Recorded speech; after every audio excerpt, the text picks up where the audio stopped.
We have done it! We have done it! Dharmendra Pradhan ने resign कर दिए। इस सरकार में નમસ્કાર દર્શક મિત્રો, આપ સૌનું સ્વાગત છે આપણી ચેનલમાં। આજે આપણે વાત કરીશું એક એવા મુદ્દાની જે હાલ સમગ્ર દેશમાં ચર્ચાનો વિષય બન્યો છે, જેમાં કેન્દ્રીય શિક્ષણ મંત્રી ધર્મેન્દ્ર પ્રધાનજીનું રાજીનામું આપ્યું હોવાની માંગ અને વિરોધ વચ્ચે હવે નવા સૂત્રો સામે આવી રહ્યા છે।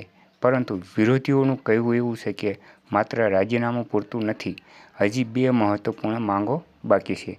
તો આના વિશેની સંપૂર્ણ માહિતી આપણે આ વિડીયોના માધ્યમથી આપીશું, તો વિડીયોને અંત સુધી જોજો। અને દર્શક મિત્રો, આપણી ચેનલ ઉપર નવા હોય અને આવા જ ન્યૂઝને અને વાયરલ વિડીયોના લગતી તમામ માહિતી મેળવવા માંગતા હોય તો આપણી ચેનલ એચજી સ્ટુડિયોને સબસ્ક્રાઈબ અવશ્ય કરજો। તો દર્શક મિત્રો, તમે અહીં જોઈ શકો છો કે પબ્લિકની જે માંગ હતી તે એક માંગ પૂરી કરી છે કે ધર્મેન્દ્ર પ્રધાનજીનું રાજીનામું આપી દીધેલું છે અને હવે બે માંગો હજી બાકી છે, તે ક્યારે સરકાર સ્વીકારે છે તેના ઉપર નિર્ભર રહી છે।